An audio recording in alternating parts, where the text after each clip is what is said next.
Okay. What's up? What's up? Woo! How y'all doing? All right, y'all. So today I might be a little fancy, just a little bit, because I'm really learning StreamYard. Okay. So what's up? Welcome to If You Like It, I Love It. It's your favorite candy lady, Miss I Candy, and I got my girl Karma Fox in the building. What's up, Karma? You know, nothing changed but the weather. We getting a little bit of nicer weather. It is a little nicer. It is nicer. It's almost You time for know? me to get back on my karaoke tour, girl. I'm ready. Yes, it's about that time. Yeah, I'm about to get back Get the outside. women, get the TV Outside. Y'all women. ready? Y'all ready for me? Okay, so look, I didn't tell Karma this because I know how Karma is in the brain, and I couldn't let Karma talk me out of doing the show this week. But for my praise report, I am doing pretty good health-wise. I had a little bit of health scare earlier this week, and I've been put on bed rest for 5 days. And I'm in the bed doing the show. So look at Karma's face. Because you know this would have been king. She right not to tell me. I've been talking to her ass all day. I promise y'all it would have been canceled. Do you hear me? No, this was like, it was funny because I was like in the bed. You know what I'm saying? Like, no, You were. I wasn't thinking nothing of it. Right. I was doing all the work. I was working in the bed. They ain't say I couldn't use my fingers, girl, okay? They ain't say I couldn't do it. So that's the beautiful thing about this type of work, that it's a passion and it's something I'm good at. And I can do it in between resting, taking a nap, wake up, too. And the news and the media have been keeping me very busy the past few days, okay? So we got some real topics to talk to y'all about, okay? Wait a minute, I think we live on my Instagram. Okay. Shout out to Instagram. Hey, Instagram. Shout out to Facebook. Shout out to YouTube. All right, let's see what we got. Oh my gosh, man. Every day, all day. She just be lying. Just be lying. She be lying to us. I'm doing good though. I'm getting better, so that's all that matters. Is I'm getting better. Praise report is I'm still here. I'm doing good or whatever, and I'm getting the rest, the much needed rest that I need. So that's sometimes God make you sit down, and that's what He did. So I appreciate it. So what about you, Karma? What we got for your praise report this week? My praise report this week is just just being consistent, just kind of staying a little even keel, like my anxiety's been, a lot better. Just kind of being a little stable. You know what I mean? Like you could breathe a little bit. Mm-hmm. That's my praise. Is that I'm just breathing a little easier. And that's good. As somebody that battles anxiety as well, yeah, like that is a reason to praise, okay? A reason to praise. I feel you. So we're going to start this off a little light today, y'all, because we got a lot to talk about. Like a lot to talk about. So I want to go with a little bit of fun stuff first. We have a viral video of the week. I shared it early on my social media platform. I think yesterday I shared it. The TikTok video, a Cincinnatian who had a I'm So Cincinnati video that has gone viral, and I wanted to showcase some love because they're representing Cincinnati, and I wanted to see how Cincinnati Karma was. So we're gonna watch this video and it's be fun. So let's check this out. I'm from Cincinnati. Of course, when you ask me what my favorite hot chips is, I'm gonna say Grippos. I'm from Cincinnati. If you try to have me choose between Skyline or Gold Star, I'm gonna say both. I'm from Cincinnati. Of course, if I think you lying, I'm gonna say you perping. I'm from Cincinnati. Of course, if you do something foul to somebody, we gonna say you scat. I'm from Cincinnati. Of course, if you take it a long time, we gonna say you taking 40. What you mean? I'm from Cincinnati. It's called pop, not soda. I'm from Cincinnati. Of course, I support the Bengals even though they lose every year. Who they? I'm from Cincinnati. Of course, I'm gonna ask you what high school you went to. I'm from Cincinnati. No, I can't give you no ride to Winton Terrace, and don't ask me to go there. I'm from Cincinnati. Of course, if you getting on my nerves, I'm gonna say you zoning. You about to zone me out. Like what?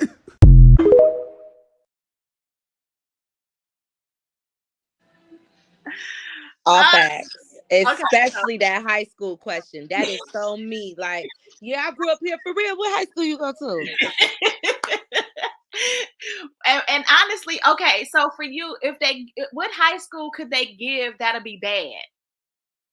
Being from Cincinnati, like if you ask some people high school, because I don't have the high school where when people ask me, it's like, oh, okay, they'd be like, what? I'd be like, yeah, But and I mean, I ain't gonna say it's bad, but like, if you wasn't in Cincinnati public, it's kind of like and you talking to Cincinnati public, it's kind of like a yikes. Um, if you was like in the Catholic school realm and you black and you didn't graduate from like Purcell or a couple others, like it's a little side eye. But in CPS, I would say Cincinnati public, it was more or less like who had the dumbest school. You know what I mean? I really wish I could like. I want to say it, but I don't want them to come for me. I want you to So, say it so I can crop this video. Go ahead and say it, because I'm gonna do it. but like What high school? You so when Cincinnati. when oh, please don't come for me, y'all. But y'all know y'all be like, oh, okay.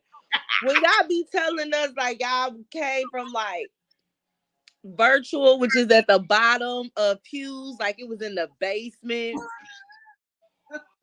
So this all the big red folks. But not really, cause you was like in the basement. Like, I don't know. I wouldn't say nothing.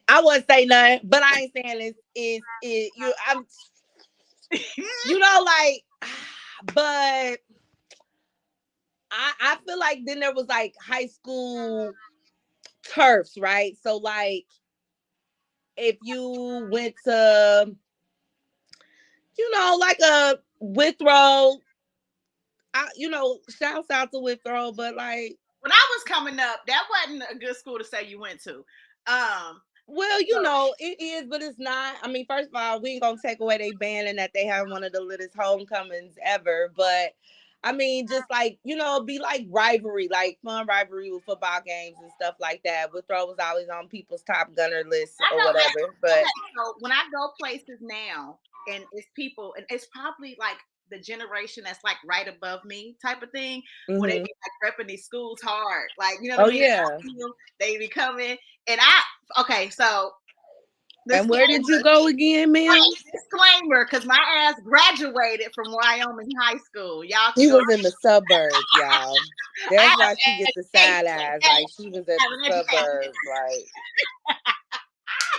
She not even listen. You know how they got the song like such and such is not Atlanta. Wyoming is not Cincinnati. Like Liberty Township is not Cincinnati. I grew up in Avondale, so I moved to Wyoming in the 8th grade. So it ain't really fair to not give me my street cred. I'm just saying Wyoming is not Cincinnati, and I'm just when the girls see this, they'll understand. Like y'all wasn't Cincinnati, but it's cool. Y'all Cincinnati adjacent or whatever. I guess I feel like if my mama would have moved me to Wyoming like we was in Jefferson and I moved to like my old territories, it would be different. But my church was still at New Friendship Baptist Church in Avondale.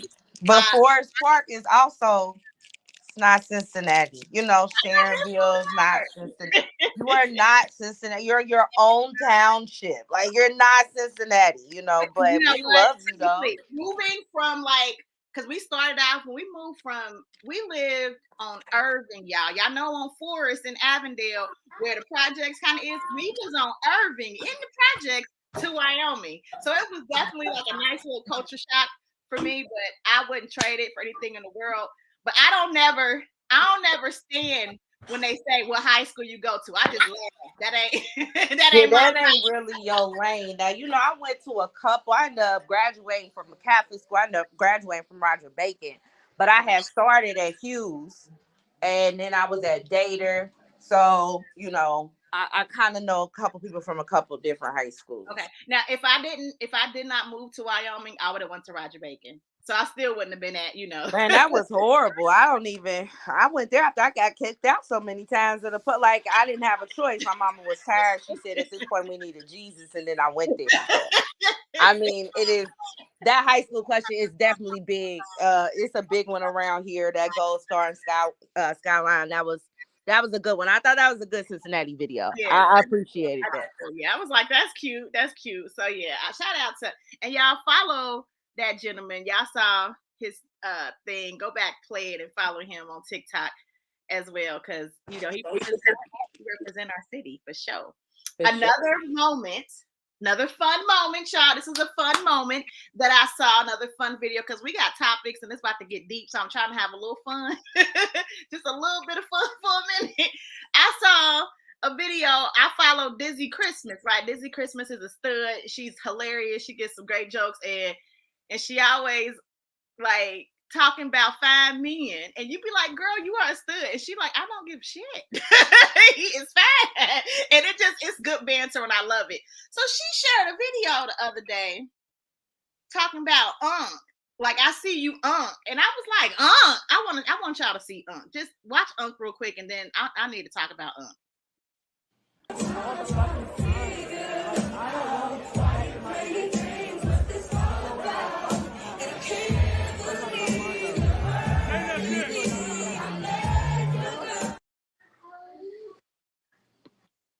Good to see you. Your uncles look like that. Your uncles look like that. I guess it was wrong. You see Diamond? You see Unc's pretty teeth and the beard? Oh, you got me shimmying these shoulders. I was like, how old is he?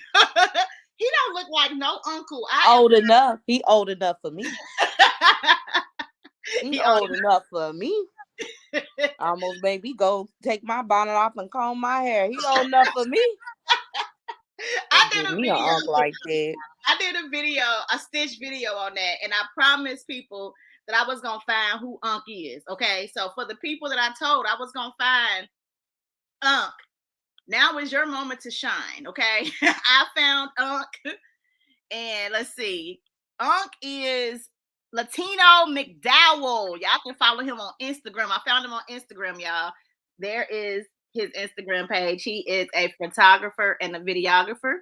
Looks like he's from New Orleans, Atlanta, and New York City. So yeah, if you guys was checking out Unc, trying to figure it out like me, I'm trying to figure out if I can't go to Atlanta. That's not a real place. But I can meet Unc in New Orleans or New York. But I'm telling y'all, Atlanta not a real place. That traffic could do it for me every single time for Atlanta. I think that we are in the stage of in between niece and nephew and auntie and uncle. We not there yet. Like, he looked like a millennial. Like, he don't look like he's an Unc. I think. No, I'm an auntie, because some people I went to high school with, they was popping it. So they kids 18, 19. That's not my fault that they was having kids in high school. That don't age me. That ages them. That's what I be trying to figure out. Why y'all trying to age me? I had one friend in high school who, when we was 13, she got pregnant. She been a grandma. That ain't my fault though. My oldest is in high school. I'm still a mom. So I get it. I get it. But I am some aunties, and the babies is grown now. Okay. Some of my little babies is getting there. They right there. So but you know what? I feel like after you get to 30, it's that age gap don't mean nothing no more. Okay. For me, your frontal lobe is developed. Yes. You may or may not have kids. You in a career. Like, now it's just kind of up in this stuff. Okay. You know what I'm saying? It's when they go pluck them babies, them 20s and them teens at the end, that's cringy. But 30 and up, we can do that. And I will say, I mean, to each his own, but like, if you were my kid's age, that's a little cringy for me. But like, other than that, like, I don't know. I don't really think about age gaps no more when they're 30 and up. You know what I mean? Like, I only date 5 years down, 5 years up, and really it's 5 years up because I don't really like to go down, but that's kind of been my rule of thumb. But if I was like 40 and a 33-year-old talk to me, like, maybe. You know what I mean? I 30 and up, I just feel like gone and mingle. Gone and do something strange. Okay. Okay. And a little thing. Because I got to go see about him. Not in Atlanta, though. Not in Atlanta. Not in Atlanta. It ain't gonna be Atlanta. Not a real place. Now let's get to one of our main topics for the night that we've talked about. Y'all know my girl Kandi. Kandi Burruss is making her exit of the Housewives of Atlanta, y'all. Kandi actually said that she is gonna take a break. She gonna take a break. I got a video to show y'all of Miss Kandi saying she's gonna take a break. Let's watch this video and then give our commentary. I actually posted a video about this, and it went kind of viral. And I was like, dang, y'all, what's up? But it went viral. So, and people had a lot. You making an announcement right now that you are going to take a break from Atlanta. Now you don't put the pressure on. But I guess, yeah. Okay. Yeah. Because, somebody asked me recently, they were like, well, why do you keep doing it? And I was like, to be honest with you, I think because I've been doing it, I've 14 years. And so now I feel like I do it because I'm used to doing it. But with all the other things that I got going on, I just like, I might just, yeah. I don't know if I. Okay. I think it's time for Kandi to take her exit. I think we talked about this when we were trying to revamp the show. It's definitely time. Yeah, I think Kandi's story is pretty complete as far as Real Housewives of Atlanta. And like you said, even when we talked about it, made segments about it, we've all agreed to take, and y'all know I'm a Kandi fan. But to take her off and put her on a spinoff, maybe Candi and the Gang will come back. Andy sound like he's about to cry. You hear me? He did a whole 8-minute tribute to her. She is still very connected to the Bravo family. So I just don't think it's the end. But I just think there just needs to be a different level of story for her. I don't mind Escape coming back for chapter 3. I wouldn't mind seeing the group as a threesome. I wouldn't mind Candi and the Gang, and I wouldn't mind following her Tony journey. I feel like that's just more authentic to where she is right now. I like that too. I feel like when it comes to Housewives, if you are a Kandi fan, then it's dope to follow her on her journeys, right? Like, I probably wouldn't tune into Candi and the Gang because I didn't tune into it at all, but I would definitely watch if she did Escape because I'm interested in that story and the other ladies as well. But also, as a Housewife fan, I want to miss Kandi. You know what I mean? Like, I kind of want to miss her a little bit as far as the Housewife. And y'all will, like y'all miss Cynthia, like you miss Portia, like you miss Nene. Y'all will miss Kandi. Then you appreciate y'all she is. We didn't miss Shay. She could stay gone. No one asked. And listen, quiet as it's kept, I never missed Kim Zolciak. Ever. Even when y'all tried it because she was getting a divorce. I don't need Kim Zolciak. So another thing that I'm hearing is that Kandi and Todd are actually separated. I don't know if this is true. This is alleged. And they might not want to have that out on air, which I kind of thought was interesting because they didn't have a coming together on air.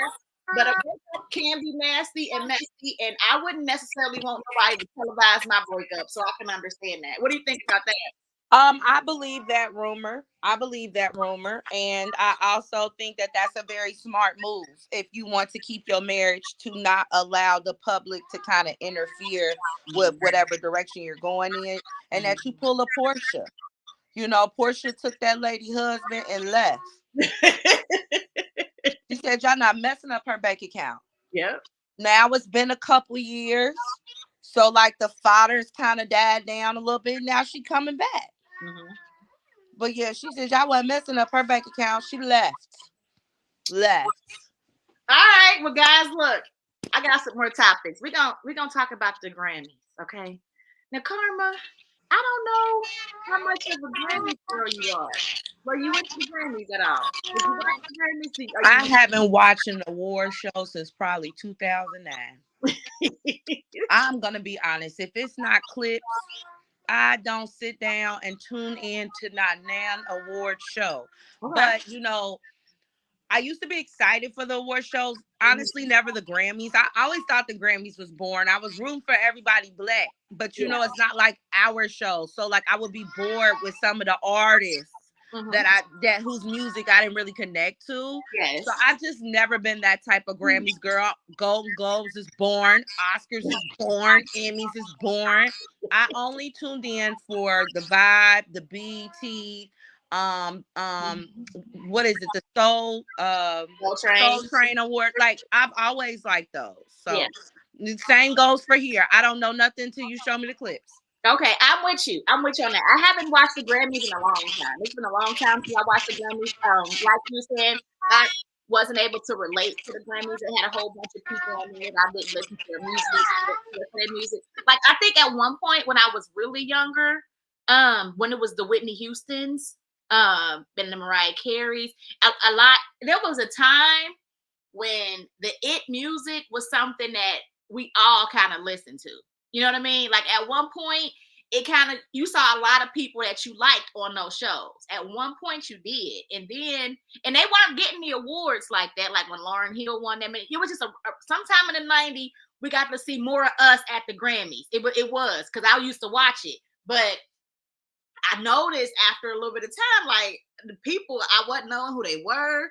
I didn't like their performances. It's either rock went real hard and I wasn't in the rock. It was just a lot of that kind of stuff. Country one was like heavy one year and it was like, you know what I mean? So I kind of was like falling off. So I hadn't watched the Grammys in a long time, but I always was watching all our shows. I still, stayed in tune with our shows until probably last like 6-7 years. I ain't been watching really a whole bunch of award shows because I've learned that genre of music that's coming up to new people ain't really for me. So I'll be like, ooh, who is that? Who is that? I wouldn't know the people. I felt real old. So I was like, I gotta take a break. So this year has been the year that I have been watching award shows. The last award show that I watched it because Vernell made me. He watched that one. But this Grammys I watched because Fantasia was set to perform and do a tribute to Tina Turner. Once the headquarters of the Team Tasians reached out to me and they said, hey, our girl's performing on the Grammys, I said, oh, then I shall be watching. So that's why I watched the Grammys. And it was funny because I was sitting through it like for a long time. But then eventually it was little moments where I knew who people were. And I was like, okay. But it was still a whole bunch of this. I ain't gonna lie to you. But Fantasia was great. But we're gonna talk about that in a second. The number one thing that everybody does when they review the Grammys, they talk about the fashions. This should be really funny because I am not a fashion girly. And Karma said she wasn't either. And I think we just kind of go for what looked good on somebody to us and what doesn't. So if you guys don't agree with us, great. It doesn't matter. These are just so I wanted to make sure I got that out there. We are not no professional stylists. We might not go to design. I'm not going to tell y'all who the designer is for none of this. I'm going to just say whether I like it or I don't. Okay? That's how we going to do it. All right, let's go. We got the aunties. Well, the aunties is on the red carpet. Well, Auntie Oprah didn't hit the red carpet. I guess she got there late. So we got Oprah, Yolanda Adams, Gayle King, and Sheila E. What do you think about this, Karma? Now, these are aunties, y'all. I don't give a damn. But these we gonna cut that out. We gonna cut that out right now because you know who slay every day is Angela goddamn Bassett. So this auntie stuff, when Angela look better than me, absolutely not. Everyone gets the same measuring stick. Okay. I don't know what my eyes just keep wanting to cross at Yolanda's house. I don't know exactly what the Lord put on her spirit. That is so hard to aesthetically look at Jesus. My God, the devil is a liar. The hair, like everything. Oh, the devil is a liar. That spirit is on her, Jesus, because I don't know what that is. I don't know what is that. I couldn't even look at everybody. Like my eyes was straight to that. Like, what is that? I don't like. Okay, yeah, no. That's all I got. No, we're not. Yolanda, none of these captured me, but yeah, just know I that just started doing a quiet prayer for Yolanda. With the pans and the flowers. Okay, so Oprah is 70. Oprah is 70 years old, y'all. Let's talk about that. Are those flats? I think what Oprah was doing was a tribute to Tina, because she gave a speech about Tina Turner before Fantasia performed, and Oprah had a friendship with Tina, so she got up and talked about her. So I think she was trying to dress in homage to Tina. That's why Oprah's wearing that. I think that's definitely what Oprah has on, is definitely Tina Turner. I could have seen Tina coming on the Grammys because Tina was sassy until she left, right? She would have had something like that on, which I don't think Oprah looks bad. I don't think she looks bad, but I don't think she looks great either. I don't know if it's the picture or the pose or whatever, but it don't look bad, but it don't look great. Okay. Gail Yolanda, we're praying for, because that is really bothering me. I don't have nothing for Yolanda. I have nothing for Yolanda. Yeah, my God. What do you think about Gail? I think what Gail has on is appropriate for a lady, an elder lady, which is jazzy for an older lady, like my great aunt. Man, I don't want to be jazzy though. Yeah, I like that she got something that's covered up, but she still got some clean. It looked like too much fabric to me. Like I would have liked to see her arms out. Or something with the bottom. It looks like an excessive lot of fabric.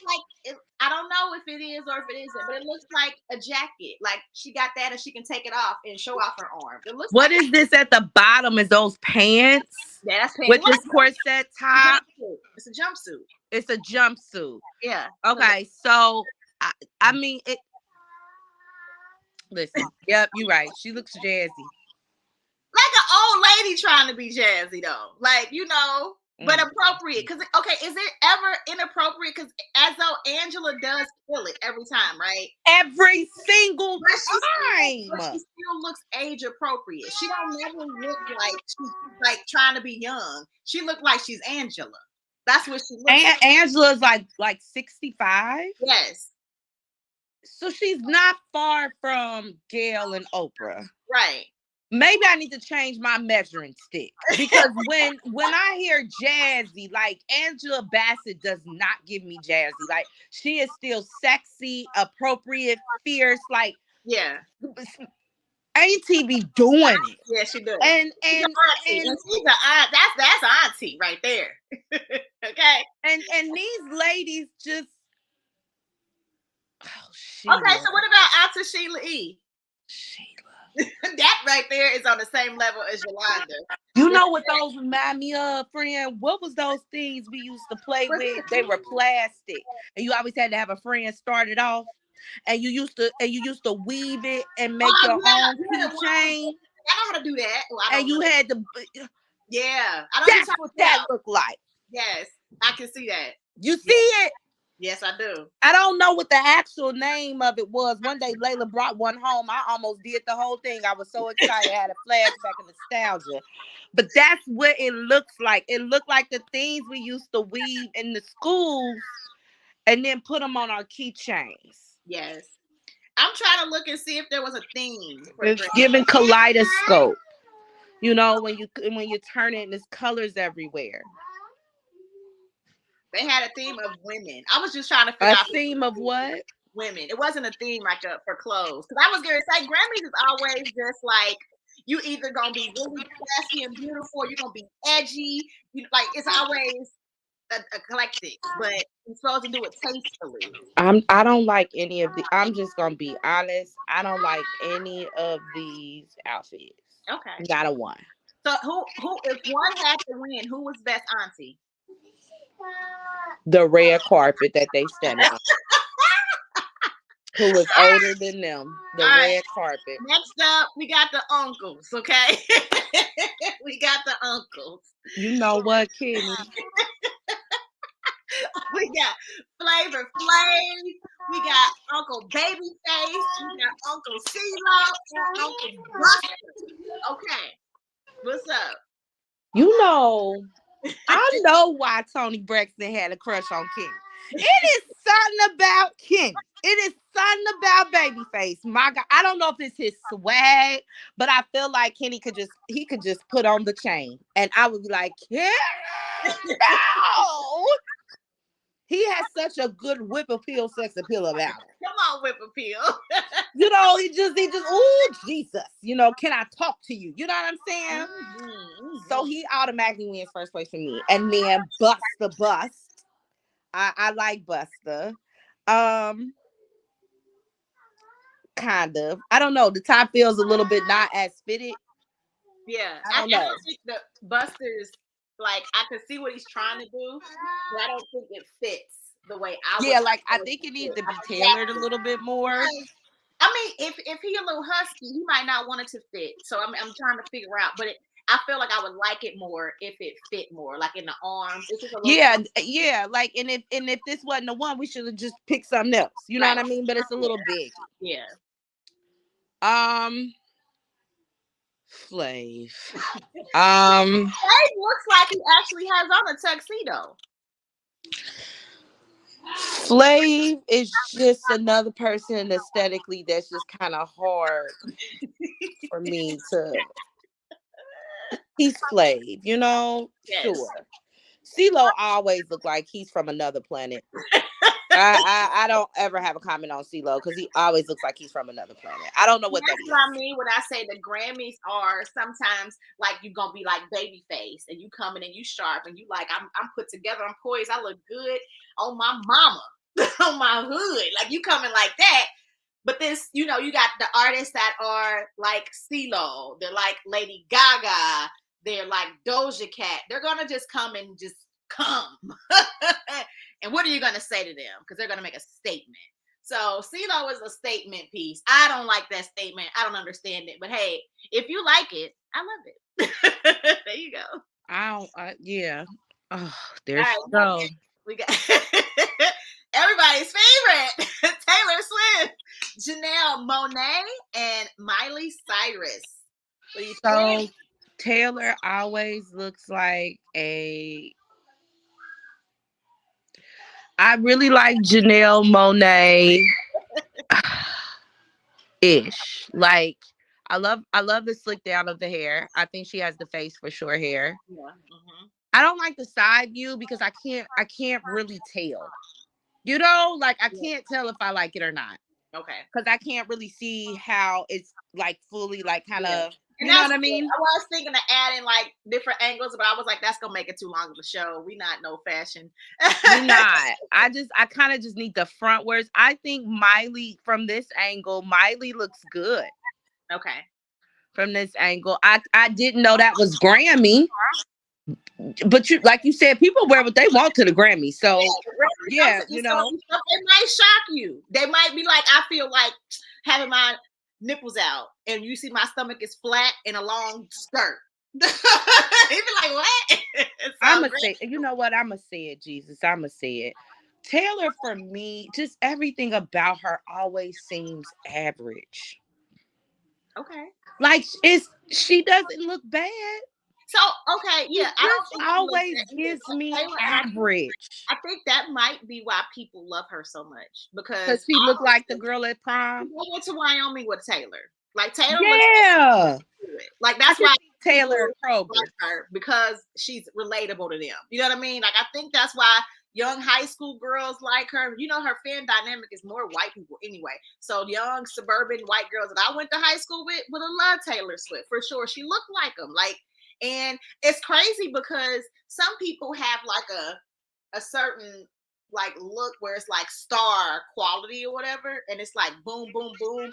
Like even though Taylor has the money, she has the team, she has, you know, the makeup and the hair and the fashion. And it's not like she's not beautiful. She is. It's still like girls that I knew. Like she don't look. Yeah, like Taylor I mean, like Taylor never takes my breath away. She never wows me. Listen, y'all, 2002 prom.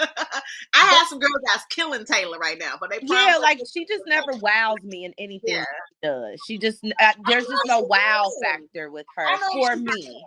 I think she's just a normal girl. I don't know if she can. Yeah, very normal girl. Yeah, I think I think people like that, and that's why she goes so viral. Yes, because she acts normal. It's kind of like how I love Fantasia. Because she's like a black girl, she likes, she like. Oh no, Fantasia got some looks that you say, well, I mean, goddamn. But black girls are stars, though. They are, and that's why it's hard for me. But Miley looks better than Taylor to me because she doing extra. like okay, so I did go big on Miley because I had to.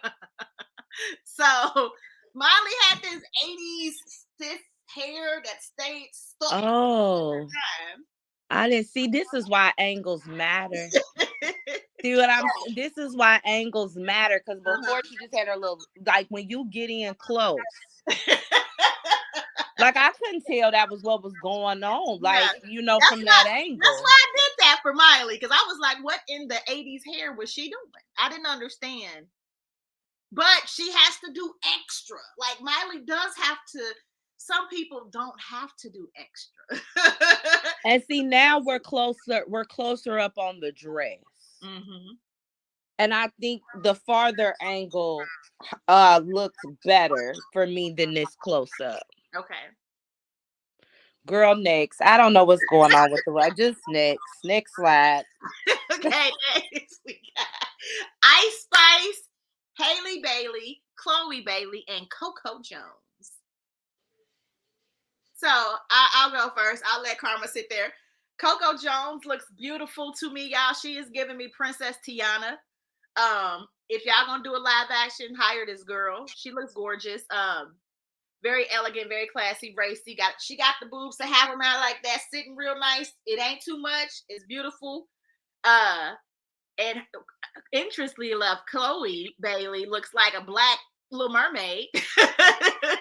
Like she playing her sister's role with the hair and the dress. You know what I mean? I don't necessarily like the way the dress is designed, but I like what she's trying to do. If she's trying to go for mermaid, are they trying to be like the black, princesses?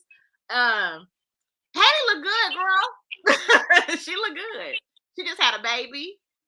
She got the mother jugs where she breastfeeding, like Kiki had when she was out here. Like she look good, yeah. Ice Spice. I've been staring at Ice Spice the whole time you've been talking. I'm not even gonna hold you. Is that jean? Is that denim? Yes, it looks like denim. Yeah. And again, that's when you get the Grammys. People that I'm gonna come and I'm gonna do like this. Like I remember high school when people would have different homecomings, right? My homecoming, I went to Wyoming, and then there was like I had a couple of friends like Hugh's homecoming, Princeton homecoming. I had like friends that went to other schools. I would get to see how my friends would go to prom. I'm wearing gowns and dresses and stuff, and they was wearing like jean outfits and what was them jersey dresses? Like what? So, like to homecoming. Not to prom, but to homecoming. They would wear jersey dresses and some little. And I'm like, we wear dresses. So I feel like these girls got the dress memo, and Ice Spice was like, I'm gonna shit on them with this denim and this fur and my little orphan Annie wig. I'm gonna be cute. Like I don't know. That wig ever since Ice Spice came out, I've been confused about her with this. Is this her hair or is it a wig? I don't know, because I was so, like I said, I have been staring at this construction. I don't know. I don't know about. I'm putting her in the Yolanda box for me. I just don't know about the selection. And she's such a pretty girl. I do not like Chloe's hair. You don't? I don't like Chloe's hair. It looks too high. You don't think it look like at a couple inches? Like it looks too. I don't like her hair. I mean, okay, I'm okay with that. That's like I don't like this. I don't like this hair. I'm not a huge fan of the dress itself. Like, I mean, she looks good. Her body looks great, but I'm not even a huge fan of the dress. I think the winners for me in this is definitely Coco and Haley. Okay. Holly. Okay. All right. I'm with you. I still, somebody let me know in the comments, either playback or now. Ice Spice, is that her real hair? I've been wondering since she's came out. Like, because most of the time when she in her music videos, she got this little tight any style hair. So is this real or is this the she wears? I want to know. So somebody let me know. We got more zaddies.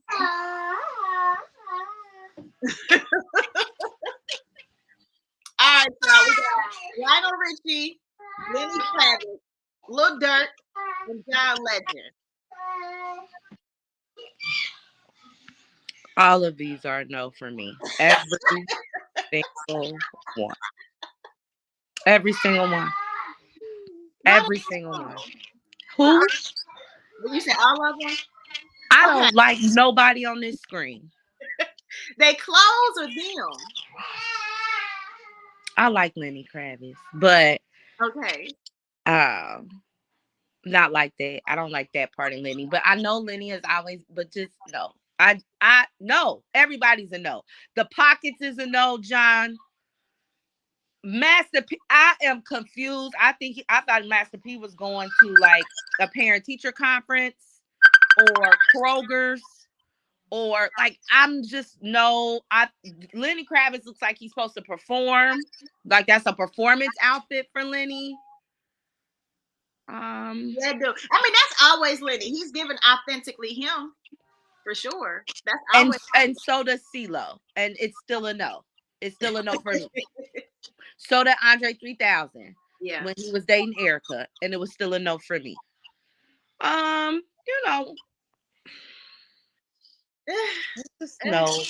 I'm not into So what I was saying was for me, Little Durk, that looked like something that the boys could wear to school. That's why I said I don't know what's going on with that. I don't know. It don't look like his Grammys, but I'm not gonna say it looks bad. So like if I had like a teenage son, I would want him to want to dress like this. So but he's not a teenager, right? I don't know. I don't think he's a teenager, right? He's grown, ain't he? Hey Siri, how old is Lil Durk? He's 31. Girl, get off my line with this. How about you want your son to dress like him? Like that should tell us all we need to know because we couldn't even tell what was happening here. So it's the no. If he's trying to make fashion statements because little kids like him, yes, y'all can wear this to school. Because I'm telling y'all, kids' fashion be tripping. Y'all, you can dress, you ain't gotta wear hoodies and skinny jeans, and that's it. Like, come on. So I do like that this young man or this wearing a sweater. It looks very, very polished, sir. That's nice for school. All right, we got aunties. Auntie MC Light, Lonnie Love, Jessica Betts, and her wife Niecy Nash. I'm missing the N. My bad. I'm sorry, Niecy Nash. What do you think? I don't like these neither, y'all. I don't know if we're good at this, but I don't like these either. I feel like MC Light looks like she's supposed to go to the board meeting. Lonnie Love doesn't. No. I mean, Niecy Nash. No, I don't know what that. No, everything's a no for me. Okay, so I'm gonna critique it differently, right? I feel like MC Light looks like my auntie. My aunt would wear something like that, just out. It don't look like it's nothing like designer. It don't look like it was like thought for Grammys. Like you would think Grammys is a big event, so it should be a little bit more. It looks like he was going to a business meeting. It looks nice, but I don't like not the Grammys. Lonnie Love looks like she is about to be Sister Mary Clarence on the musical. Yeah, no. And then Niecy and Jessica. Niecy looks good to be in her 60s. Her body looks good. But we keep adding that on there, like good to be in your 60s and good for auntie. I believe that all of these women are beautiful. I just think that their style selection for the Grammys, I was just thinking it could be a little bit better. But who the hell am I? Because I ain't going to the Grammys because I'm going to be asleep. So don't pay me no man. But like I said, my bar is too high. So Mike Howard said, what do you think they should wear? So this is the thing. This is the Grammys, right? So in my mind frame, when you wear something to the Grammys, it's a fancy award Hollywood event. You're supposed to come with it. Like, that's what it's about. You get on the red carpet, it's about the fashion. You're supposed to think about that. So people say, what do you have on? And why do you have this on? And this, that, and the other. It's supposed to mean something. At least it used to. Is it like we just going to our kids, play? Or are we going, you know what I mean? Like, if I go to Cincinnati, my friend Letitia was honored. Cincinnati, it was a big deal with like the people that help in the community or whatever, the Jewish community too. It was dope. It was an influencer ball and gala. Like, I dressed up. You know what I mean? I didn't show up like, okay, girl, I'm gonna support you. And I wore my blazer and my cute little jeans and my little heels. Like, I actually bought like a gown, and I was like, so I would think that that's what the Grammys is. You're supposed to like show up. I don't feel like some of these people are showing up. That's what I mean. Has it gotten lax where it don't matter no more? Because at one point it meant something. What's the purpose of watching the red carpet an hour before and afterwards if y'all ain't coming with the fashions? That's what it was about, I thought. For me, it's also just what fits well on their bodies a lot of the time for me.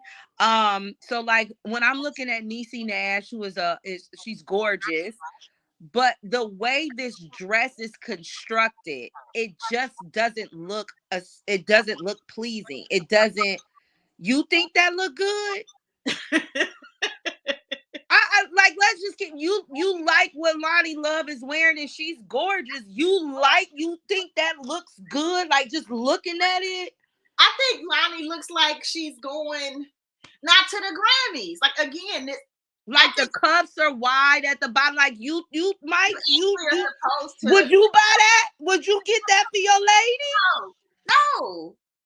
I would wear what MC Light has on, but not to the Grammys. Like, you know what I'm saying? Yeah, like to the this still looks very casual for us, for Grammys, for MC. And that, I think that's what we're just trying to say is that, when we look at the Met Galas and stuff like that, like people, they would wear things that would just be like, oh my God, like you look stunning, it's breathtaking. I remember when Cardi B had that blue constructed, gorgeous gown that just, something I ain't never seen before. Like, I thought that's what it was about, like the luxury. And like, when I see this, I don't have this in my closet. Some people are wearing things you got in your closet.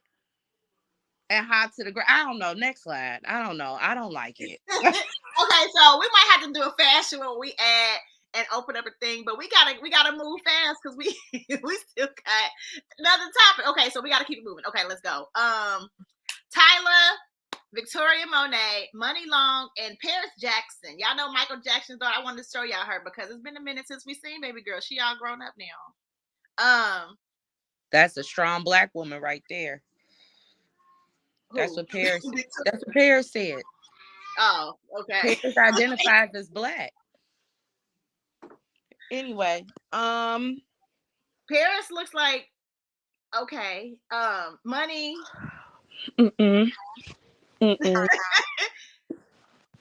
I have a soft spot for Victoria and Hazel just because I have been following Victoria for so long. With her baby. I put it up there just so y'all can understand that she up there representing. Okay? I love her down. Victoria just can do no wrong for me. I just love her the fuck down. Yeah. I think Tyler looks pretty. I think she looks pretty. She looks good. Yeah. I think she looks good. Yeah. Yeah, that's about it. That's all I got. Victoria and Tyler. I don't really. Y'all can put your comments below. We'll read them. But we got Lizzo looks good. Now here go a good one. Lizzo, whoever styled this down, that's your stylist. This looks amazing. Yeah, Lizzo Lizzo looks looks good. good from head to toe for me, eating the girls up. So when we talk about Lottie Love to Lizzo, that's what I'm talking about. Yeah, This is what I want to see. Lizzo looks good. Lizzo looks like she's losing weight too. That's Whether she lost weight or not, this is what I've been wanting to But see from the girl. that's like the confidence. Like she stepped out like, okay, it looks real. You know what I mean? Like she looks good. Like she's in a good space. She does. Summer Walker looks like she is trying to go for shock. And it's Grammy shock if that's what I Anyway, Fantasia looks good. Yes, she does. Yes, she does. Fantasia looks amazing. Yes, y'all. My baby girl has been on. She has been on a I look good journey right now. Okay, this whole season, her stylist is killing it right now. Killing it. I don't know. Start doing that. And we could do a fashion part for the week. Okay, somebody kill it because that'll help me because I don't want like no auntie out here. SZA. This is a pretty girl. She got very body. pretty. She got body. I don't body. think I like that dress though, but she got body. I don't think I like that dress. And I got paper covering it up, so bad picture, my bad. All right, we got Nicole Ari, Laverne Cox, Don Richardson, and Chrissy Teigen. You go look while I go check and see if there's any more comments. No. Nicole again looks like she's headed to a meeting I'm in gonna have Los to put this Angeles. up just because we highlight everything great Fantasia. Fantasia can do no wrong. No wrong. You hear me? Fantasia looks good. No Fantasia slander. We all love Fantasia down. Nicole Ari Parker, beautiful girl, looks like she's on her way to a meeting. Quickly for another movie pitch. In LA, just got out of the car, rushing in traffic. Okay. Laverne is gonna get Queen of Hearts. No, like I don't like the bottom construction. Like I just don't like it on her. I just don't like it. Costumish. But it does. But I give Laverne effort for being at the Grammys and trying something. I just don't like. It does give me a little costumish. Yeah. The next one is real costumish. This was a definite fail for me. I'm all about, like different forms of constructions with dresses and art and stuff, but no, man. And I'd be so pissed if I sat behind her. Does that take off? Because if I'm trying to watch somebody perform and you standing in front of me, I would be highly upset. So I feel like this will work for an actual music video or a photo shoot.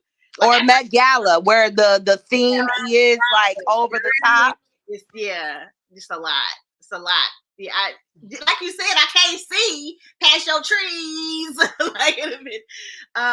Chrissy Teigen, that looks like something cute for high school, like dance. Like I would get my daughter that dress with the little flower as the skirt and the little, I'll put it this way. Her and John looked great together in what they decided. Like they look like that's what John and Chrissy energy, like all the way.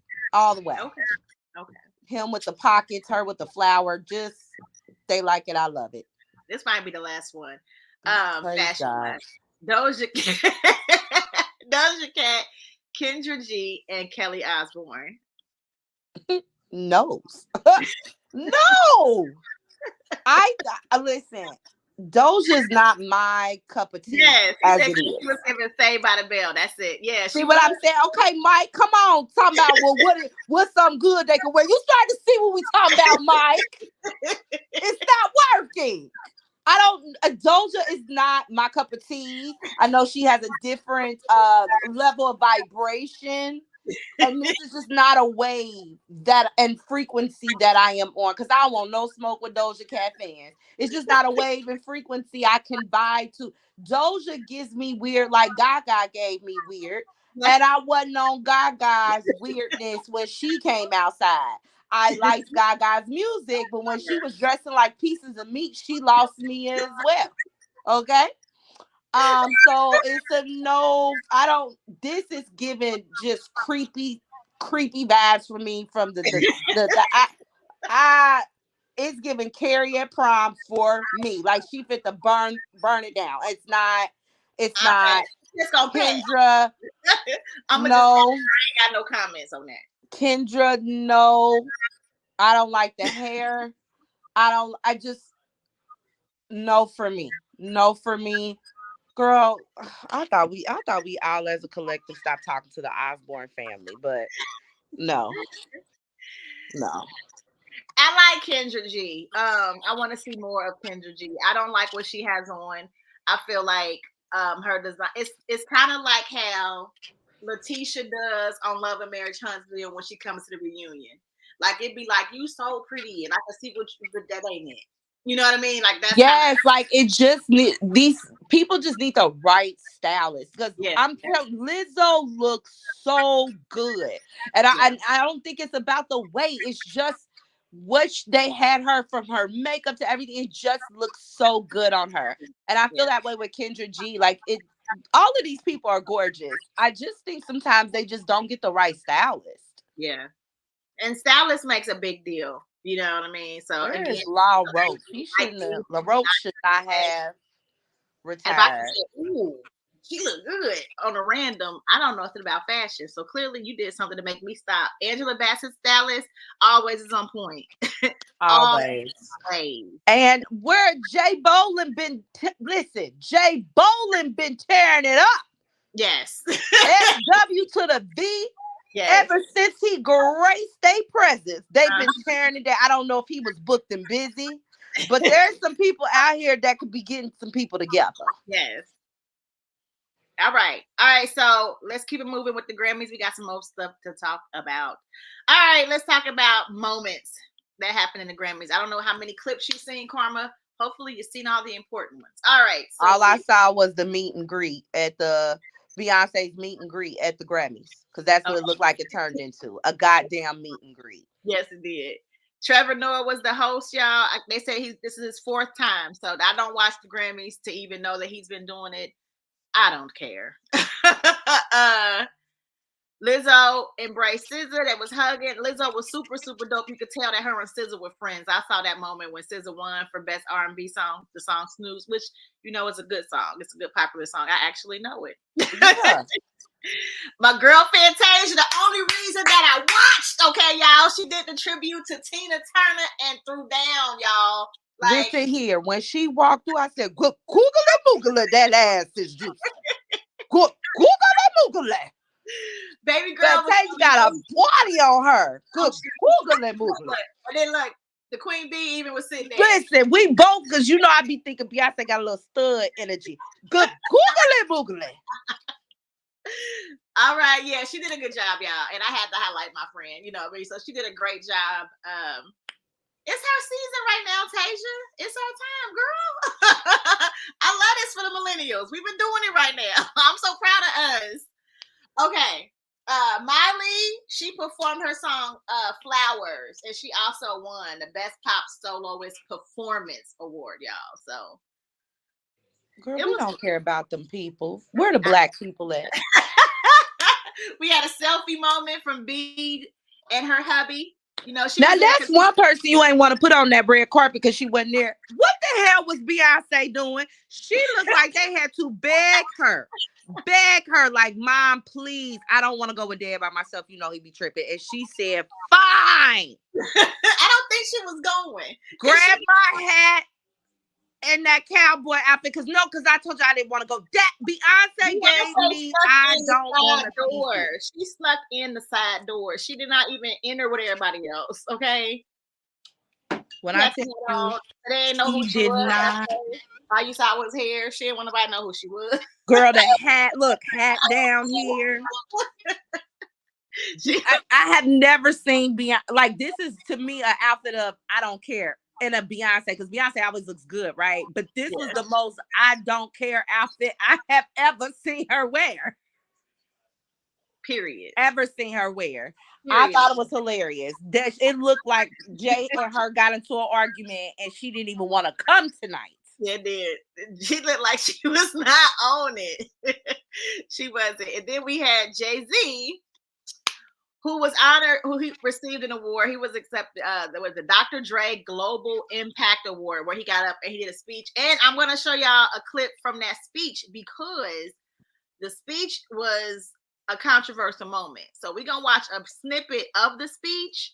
And then afterwards, I want to converse for a minute. Okay, let's talk about it. Because some people upset. So let's watch it. Love y'all. We love y'all. We love y'all. We want y'all to get it right, at least get it close to right. And obviously it's subjective. Y'all don't got to clap at everything. Obviously it's subjective because, you know, it's music and it's opinion based. But, you know, some things, you know, I don't want to embarrass this young lady, but she has more Grammys than everyone and never won Album of the Year. So even by your own metrics, that doesn't work. Think about that. The most Grammys, never won Album of the Year. That doesn't work.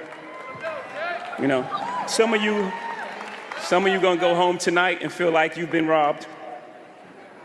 Some of you may get robbed. Some of you don't belong in the category. All right, no, that was it. No, when I get nervous, I tell the truth. But outside of that, you know, we got to keep showing up. And forget the Grammys for a second, just in life. As my daughter sits and stares at me, nervous as I am. Just in life, you got to keep showing up. Just keep showing up. Forget the Grammys. You got to keep showing up until they give you all those accolades you feel you deserve. All right. So, his speech. Why we acting like? Why every time Sean Carter opened his mouth, we gotta act like it's deep and profound? Like, what did he actually say that was like, oh, he on to something there. He on to something there. What, you know what I mean? Like, walk me through it. What did he say that was just, he gonna show them? It was just the fact that he said it. Was it new? Did we not hear people say this? Kanye got up there and said it. They didn't like the way he did it, but he been did it. So first of all, I think that's a false equivalency, because Kanye literally ran up on somebody else's shine and then talked about Beyonce. So, that was absolutely ridiculous. That is why people are saying that they don't like what Jay-Z did, and it's the same thing as Kanye, because although he did it on his time, because he did it while he was giving his acceptance speech for his award. So he did it on his time. The person that won the next award after him was Taylor Swift. And again, it was the same person that they're saying was dubbed. And I mean, what he said was the truth, but that's something that we've been known about. But before we go into what he said and if we agree and all that kind of stuff, I just want to say he brought Baby Blue up there, who looked embarrassed like her mama and nervous with her little princess gown and her little clutch. I just wanted to say how cute Blue looked. You know, just give her flowers and her shine too. Blue's so tired of managing her parents. I know she is. She was not. She like, Mom did not give you permission to say that in the car. This is why she didn't want to come. That's probably what it was, because she was like holding her little purse. I said, "Oh, baby," and you could tell she was so nervous. So anyway, I'm just tired of people begging child to accept us and to give us something when we have moments like we've been saying forever. Start our own, do our own. We have our own. Why don't we show up to our own? Why does their opinions matter so much? Because honestly, you are a billionaire. You know what I mean? Without getting the song of the year, Beyonce is a super mega star with sold out tours. She does not need their approval. She does not need their award. Like, that award is not going to take her to another level. She is at the level, period, without it. I hated the whole damn speech. I personally, Sean, I did not like the speech. Number one, it's weird coming from Sean when you couldn't wait to make a song saying F the NFL for you to then partner and now giving us Super Bowl performances with the NFL. Like, to me, he is the epitome of I am fighting to get my seat. Yeah. You know what I mean? Like, even in his speech, like, keep going until they have to force you to be the CEO. Like, but it's that such a capitalistic to me speech. is why it's the same thing as Kanye, because what it reminds me of is Kanye being upset that the designers people wouldn't accept him and his designs to be the top. Like, why you gotta fit with them? Until he got his partnership deal, then his tune changed, and then his tune changed again once certain things didn't happen the way he wanted to. And it's like the celebrities with the Grammys, the Oscars, the Emmys, and all of that, like, they not serious.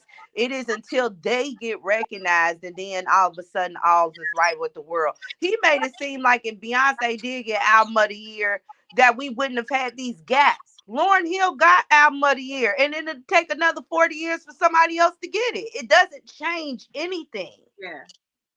12,000 members, and it doesn't change any. The Grammys don't like us. That's just what right. it So why do is. we need them to like us? Again, like I just showed y'all what Burnell said as far as our own actual award shows. Like we said when we were talking about the award shows, we really didn't watch the Grammys. We was watching Soul Train. We was watching the NAACP. We was watching Essence. We was watching BET.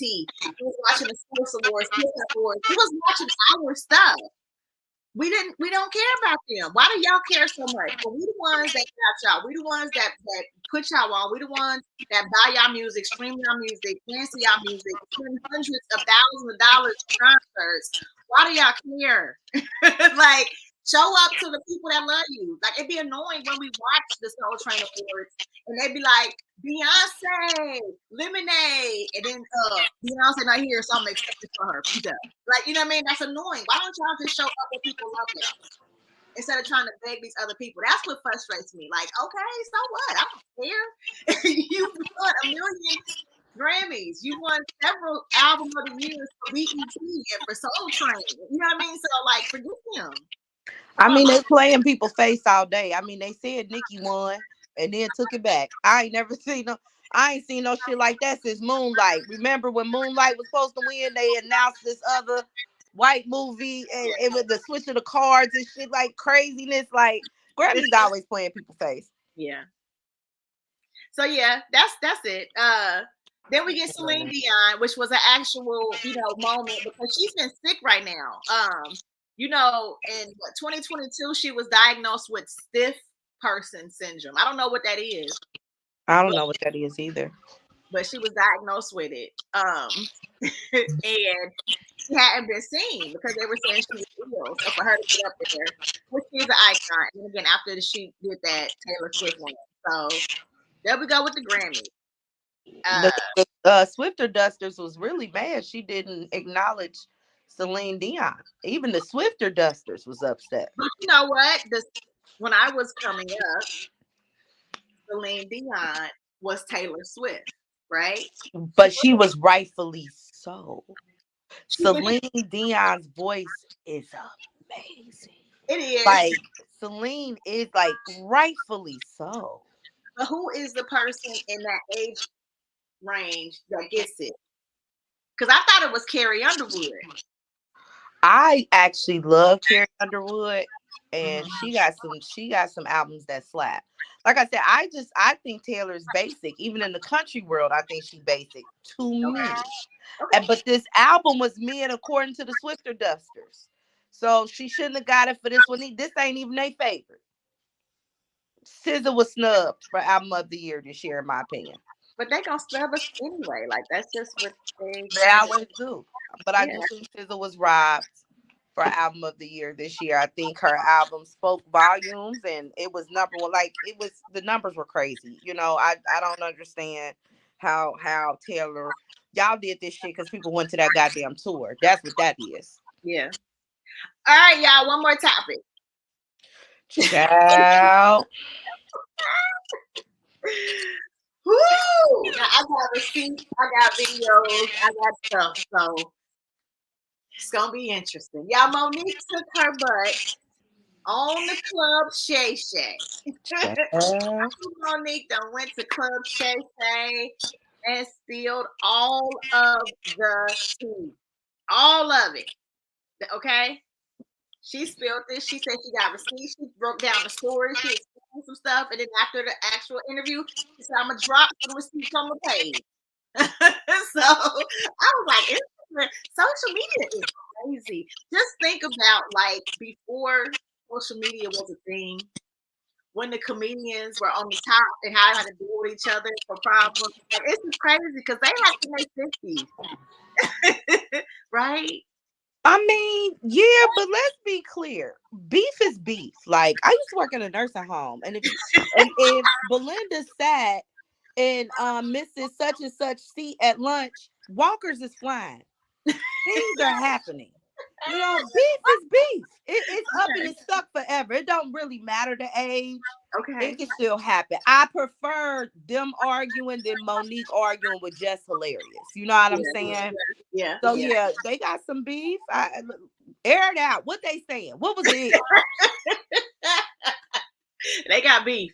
Okay, so let me get y'all some clips real quick. Let's have a little bit of fun. Let's show y'all some of these videos, and then we could just tell y'all if we believe it, if we don't, if we think somebody was out of order, or what the case may be. All right, let's see. Monique. We'll wait to do that one. We'll do Monique on Tiffany Haddish. We'll start there. We'll give y'all. It's kind of mid. It's a little. Beautiful sister Tiffany Haddish did an interview with GQ magazine, and this, in my humble opinion, is where we keep throwing each other under the bus. You're doing an interview with GQ magazine, and I'm assuming the journalist was a white person, and the conversation turned to Monique. And she said, well, I don't do business like Monique do business, and I'm glad I don't have that husband of hers. But she don't know your husband. And when I saw that, it's like, Tiffany, if you had a husband like mine, you may not have 2 DUIs.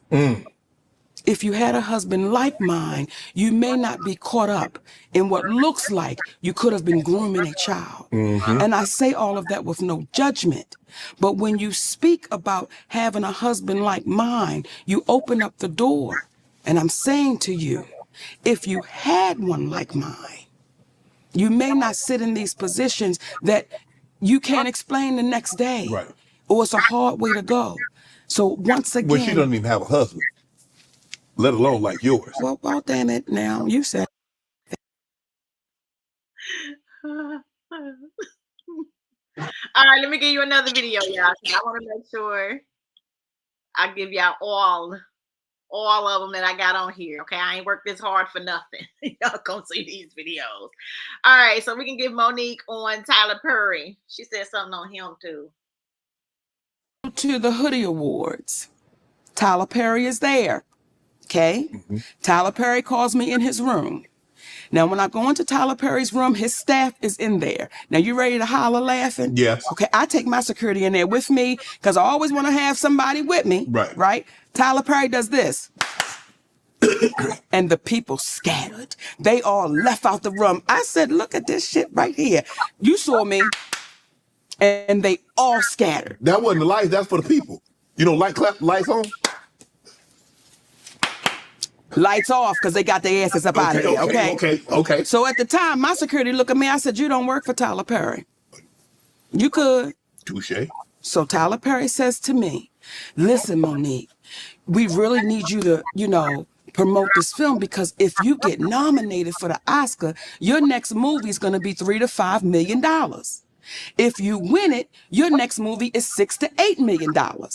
I said, Tyler Perry, who you talking to? I'm a black woman. When they gonna pay that kind of money? No, I'm telling you, that's what it is. And if you just go and promote it, I said, listen, brother, you can pay me to promote it. Because at the time, now him and Oprah are producers on the film. Right. I said, you can pay me to do it. I don't care where the check come from, but y'all just gotta pay me to do it. He said, I'm not in the habit of giving out money for free. I said, and I'm not in the habit of working for free. But you gave TD Jakes a check for $1 million, but that's another story, and I'm back. So when he then says that, it's like, listen, we both mutually agree. You don't give out free money, I don't work for free. Service. We hugged, Shannon.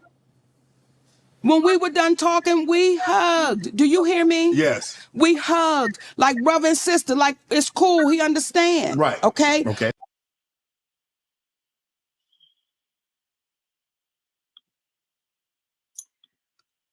Okay, so pause right there. I feel like on Tiffany Haddish, don't start no ish, won't be no ish. You said something on her husband, she's allowed to respond. I'm not mad. Deal with it. On Tyler Perry, I feel like now that I have the full story, you know what I mean? I'm happy that she broke it down and she told it how it went. Because now I understand why she didn't want to do all that touring and all that kind of stuff, like what was going on in her life, and you guys wanting her, you really are wanting her to work. You're wanting her to leave her family. You wanting her to, she's on a break right now, and you like come out here and promote this movie, which is work. Promoting a movie is still work. I gotta get out here, get my makeup on, hair on, be nice, be smiling, taking pictures and stuff. I'm not getting paid to do this, and I'm not with my toddlers and my man. Like, I need to be getting paid for this as a person that works, like a 9 to 5, on top of my own business. When not supposed to go in, I'm not going in. And that's like them telling me, well, you need to come in because, do this for the team, on my off day, and they ain't gonna pay me. Like, y'all, like in layman's terms, that's how I took it. No. So I feel her. No, I'm not coming in. So then to talk to Tyler, and Tyler like, come on, sis, you got to take one for the team. And she like, bruh, like, you can pay me if they not going to pay me, but somebody need to pay me. And you like, well, I ain't going to give you the money. Well, what you mean? What I'm supposed to do? Still just do it for nothing? I'm not going to give anybody any work, and I'm not compensated. Are you crazy? You do it. Like, you don't want to just give me money. It's the same, situation. So no, I got it. I like that Auntie broke it down like that for me, because now I'm like, oh yeah, girl, And they tried to blackball you because you ain't want to work for free. Oh, what they try, they did. Now I will say it took me a minute to really understand this issue, because honestly, when this came out, I was in my 20s. Like, I ain't really care about that. I was at Club 7, twerking Right. my ass and stuff. Like, I wasn't really into stuff like that, right? Yes. But as I got older and I listened to what she was saying or whatever, it absolutely made sense. And what was crazy is I remember Will Smith and other people saying like touring is part of the movie, and how was, it's free, it's a part, like how everybody basically was saying at that time that what was asked of her is normal. You make a movie and you go tour, but you don't ask for extra money. Yeah. But in no way was it broken down at that time that she had already fulfilled the promotion. Yeah, she did her promo. They picked it up. Lionsgate picked it up because it was an independent movie. Right. Y'all picked the movie up and then said, can you keep on doing it? Can you keep on promoting? Lionsgate picking it up should have it in my feed to pay me more money to go do this. Like, I understand what she's saying. Y'all got to put this in like layman's terms of real work. This is her job. Because she only got $50,000 for that role. Right. When you cut that check, check needs to complete everything. That $50,000 is used up. Yeah. And you telling me y'all wasn't gonna get no more money? Yeah. Come on now.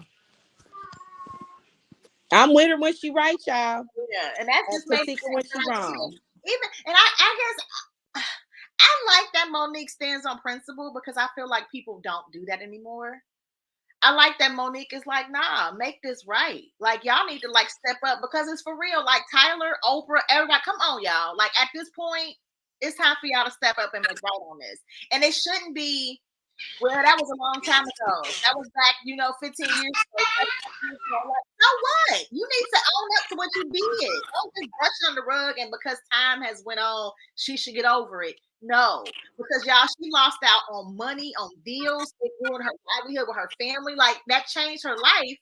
And y'all the cause of that. Like, so like as decent human beings, step up and do something. Like, I don't like that. It's starting to be way too much shady stuff surrounding Oprah, surrounding Tyler Perry. We just starting to see it, and y'all stuff starting to crumble. And if you guys at this point where y'all are about to crumble, because this is the year of the exposure, year of the Aquarius, they saying y'all, they at y'all neck. I do have a question for Monique when it comes to this Tyler Perry. What'd you say? When it comes to Tyler Perry's situation, I do have a question for Monique, which is, why has she never taken legal action for defamation? Because you can show that you had a loss of income and this was slanderous, rumored information. I wonder why she hasn't sued nobody. Because I'm going to get my money one way or another. That's all I'm saying. That's all I'm saying. If it were me, I've already told my story and dropped the receipts. A suit is going to be, I'm calling Cassie's lawyers and I'm figuring out a way for you to compensate me. Because at this point, I don't even want no apology. I want my checks. And I want them from either the OWN network, bitch, Gail, Tyler, TD Jakes. I don't give a goddamn, like she said, who cuts the check. Yeah. But I'd have been adding, multiplying, all types of things, carrying the one and the two for me. Now, I do know she's suing CBS. It seems like she wants the apology and acknowledgement more than the money. Like I would say so, because she, to me, it sounds like it's a solid case. I've heard the audio. She's had the audio out for years. People just now listening to it. Yeah. I don't see that. I don't see it. I don't see what the problem is. I'd have been took his ass to court. Ben did it. Yeah. Ben did it. But what I noticed is she only sues the white people, which I'm cool with, because she's in legal process with CBS to get royalties for the Parkers. Yeah. So that's an ongoing case. I don't think it's about that for us. Like when Monique be asking questions, like how is that going to affect our community? I really don't think it's about taking money from Tyler on some grimy, I sued you, I won. She wants him to be a stand-up man and stand up. And she's standing on his neck. No, you're going to have to stand up on my check. That's what I'm talking about. She's so used to people raising grown people respectfully, Mo. Respectfully, because you said, let me see this real quick. You said that man raised you. So respectfully. Once you have done your due diligence, like you can't like shame people into integrity. Yeah. You know what I mean? I want for her to sue them and get her money. With Gigi. I want her to sue them and get her money. It's only so many receipts.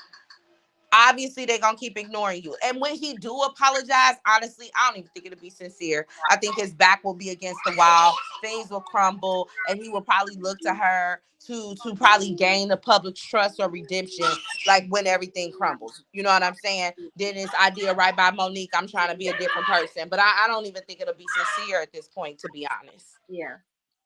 She needs to sue him. Him, Oprah, OWN, everybody. Lionsgate.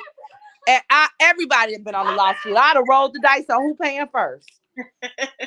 Everybody. All right. So wait, we got another person that entered the the argument because Monique had a lot more to say. So there's another clip that she said that I guess kind of maybe sort of triggered someone, and then that kind of brought a lot aftermath. So this is what she had to say about comedian D.L. Hughley. Radio show. Yes. D.L. Hughley is not there. His team is there. Mm-hmm. And Shannon, we having a great time. I mean, baby, we having a great time. We going forward, back and forth. When we get to the end of the show, they say, Monique, you want to play a game? Well, I want to play. I said, sure, sugar. Let's play a game. And it's a game called Would You Rather. Oh. Okay? Now. Monique, you should have said I'm too old for this game. Wait a minute. We're having fun, baby. Right? We're having a good time, okay, Shannon. Okay. mean, it's the sister there and there's 2 other guys. We're having a great time. It's a beautiful Black unity cookout. Okay. We're having a good time. Okay. Would you say your wife was your family? Is that considered family? Yeah. So your husband is considered family, Absolutely. right? Okay. So here we go. They said, Monique, we want to play a game of Would You Rather. Let's go. Would you rather your husband sleep with Lee Daniels with a condom or Corinne Steffens without one? Really, Monique? Now, as y'all are watching right now who haven't heard this story, y'all going, they doing the same thing in the studio. They going, okay. That is exactly what happened. Now, I said to the team, how does that uplift our community? I said, sister, and her name is Jasmine, how could you ask another sister that? Well, we just planned. I said, tell me the joke in that, because I don't know what you're insinuating. Then you're involving people that have nothing to do with nothing. Like, what are y'all doing? So I said, I'm going to call my brother, DL. I'm going to call my brother. I call DL Hughley on the phone. I say, hey, baby. Yeah. Huh? That's how he responds. Yeah. Did he know it was you? Yes, because they called him to let him know Monique's going to be calling. Right. Like this, it was getting crazy. Right. I'm like, just let me get on the phone with my brother, right? Yeah. Hey, DL, yeah. I said, listen, I just got off the phone with your team, and they wanted to play this game, Would You Rather? And it was like, stupid. Like, asking me about my husband and Lee Daniels and Corinne Steffens, and his exact words, well, that's how we do it. I said, DL, how does that uplift our community? And again, I don't know what y'all trying to insinuate, but brother, what you doing? Like I said, that's just how we do it. So it is what it is. Now, it got so ugly that my attorney had to send a cease and desist. So it never aired. So we have, like, when Cat Williams talk and people, truth tellers talk, we have receipts to everything we're saying. That's how that whole thing got started. Okay? It's family. My husband is my family.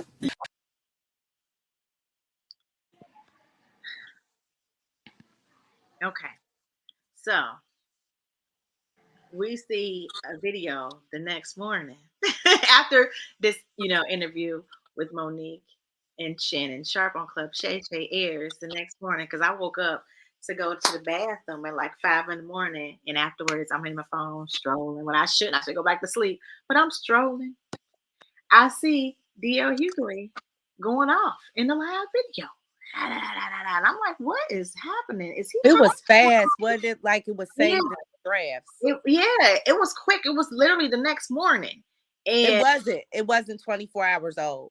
Right, but it wasn't 24 hours. It was like he posted it that night. You woke up at 5. Yeah. Because I did my TikTok that night. 5. He posted it before 5 in the morning. Yes, because I did my TikTok that night. That same night that the interview aired. It wasn't that was in a reel. That was saved. Since he dropped her picture, DL had that in his heart, ready to upload. If you ask me. It seemed like he kind of overreacted a little bit. Because he was already it had to be already saved. It wasn't where he was going. So let me show y'all his video. And then we'll talk. So let's go to his video, and then let's look at that. Because I was lost, like, why is he so upset? I don't even think it was that bad. That's what I was thinking. Messier and messier. Wendy Williams didn't go anywhere. She just got a wait set. Every time I see Monique these days, she's on doing some greasy ass video with her and her daddy, complaining about something. I don't know nobody that work out that much and gain weight unless every crunch you do has got captain in front of it. But apparently she goes on Club Shay and tells the story about how she came on my radio show and I wasn't there at the time. And my co-host Jasmine Sanders played a game that we played all the time with everybody called Would You Rather. She apparently was so offended by that she said she got off. She called me. Monique did, and she said I was very dismissive, like, Monique's a liar. When Monique did call me, I heard her complaints, I listened to her, and I pulled the segment. So if I had been as dismissive as she alleges I was, that segment would have aired. It didn't because I respected her wishes. She's a liar. But what you will find is Monique talking shit about some alleged contract dispute we had. Look at the ticket. It says D.L. Hughley, then Monique. She knows the story. But what she did in response to that, she talked about my dog, my wife. This broad even brought out my daughter's personal trauma. My daughter was molested, and Monique brought that shit out and told the world that I allowed my daughter to be raped in front of me. The lying motherfucker. You won't ever see her with her family, videos with her children or grandchildren, because nobody fucks with me. How do you have sweet babies when your own babies don't fuck with you? If she'd have spent as much time actually writing jokes and writing her Netflix special as she did complaining about not having one, it wouldn't have been trash. It got the worst reviews of any Netflix special in history. There's a reason why everywhere she go, shit starts. Look at my schedule versus yours. See how much I'm going. And I still managed to have a relationship that I cherish with my children. Can you say the same? You can't. There's a reason you got to pay a man to love you. It's sad. There's an old adage that says you can't buy love. It's a shame, Monique, that you probably always will have to. Ooh. All the lady said was she didn't have a good time at the interview. That's all that lady said. That lady said what the question was, that you was dismissive and it escalated. That's all that lady said. Daryl, that's all she said, Daryl. All she said, and from there he came with so much, and he brought up the whole beef, and she mentioned your daughter. You brought your daughter up. You brought up the contract stuff. Like she wasn't talking about none of that. All she talked about was the radio situation. And she did mention the memo deal. I think that was like a little bit prior. She did mention the memo deal. Yeah. But she did. I don't recall her mentioning his talking daughter about that man's family again. Yeah. Because I thought she apologized about the family thing. She did in 2022 on stage. Okay. She ain't said nothing about that man's family. She ain't said nothing. Daryl. This man said something about her son. I guess she's estranged from her son. And then he said that you're going to have to always pay a man to love you. That is sad. That is sad. Like, oh no, Burnell said she did bring it up. She brought up the family. Where was that at? She brought up the family. I don't remember her saying anything. Maybe she brought the contract and the memo thing, but I guess I don't care about that. I guess what I was listening to was where all the beef started. Like, and it just was here. The show. All I remember her saying, and I had went back after I had watched that IG because it was a lot. Yeah. She talked about the memo deal. And she said, what Burnell say? No, she did bring it up on the show. On Club Shay. She brought up the show, like the show they were supposed to do together, the contract situation. Okay, but not like the family stuff again. That was my point. Like she said, she had mentioned to Shannon, like, and you know, we had an issue about the club. You know how he put a memo deal out. You know that's bad business. And what is you showing for our community like that? But I don't recall her mentioning. No, the show, not the family. So right. I guess that was her way of saying back up about his daughter. I guess that was a way of her saying her beef started with DL because he and his team was shitting on what she considers family. Because she was like, you would consider your husband, your wife is your family, right? So like she understands that she's overstepped when she mentioned his family, his daughter. But she needs you to understand that you and your team overstepped when y'all mentioned her husband. She was letting you know without necessarily mentioning your daughter again. But yeah, nigga, like you came from my family. My husband is my family. Like, and I guess maybe they feel like because they don't like her husband, they can clown her husband, they can talk bad about him. But that's why they gave that question, because and you know, every episode of the DL Hughley little radio show ain't on YouTube, obviously. So, and I don't listen to it, so I don't know. But I have never heard of another guest have that type of curated question. To me, it was very underhanded on purpose, because you know people don't like her husband. He hasn't translated well to the public. Why would you even ask such a question like that? You don't ask Steve that shit about Marjorie. He's been on your platform. I ain't never heard y'all ask somebody that's been married or in a relationship no shit like that. Right. Y'all curated that question for her, in my opinion. Y'all curated that. Y'all wanted to poke that goddamn bear, in my opinion. Right. And then you tell her how to react to it.